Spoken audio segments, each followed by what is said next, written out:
Abashayeli bezimoto esifundazweni eGauteng bangase bathola ukuphefumula njengoba uNdunankulu Lesufi ekuvezile ukuthi bazimisele ngokuthi asuswe kanti uphinde wathi uhulumeni uzozithwala izindleko zesikweletu senkampani yezemigwaqo uSanral nokuhlanganisa ukudayiswa kwezimpahla. Uthe kumanje uhulumeni wesifundazwe usebeke eceleni imali engu1 billion wamarandi ukubhekana nesikweletu. The 1 billion that we want to start as a MEC Mamabulo is part of the team that think that around that 1 billion we can afford, including the timelines that is needed.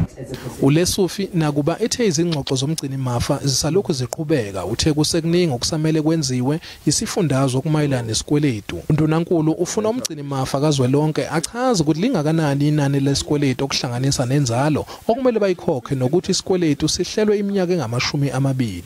Uphinde wazwakalisa ukuphatheka kabi ngokuthi bazilungisele imigwaqo.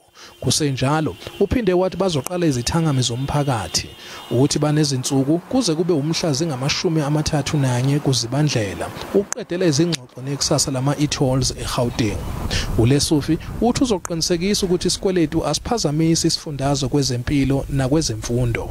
We want to assure our citizens that either the budget to fight crime or the budget to fight or to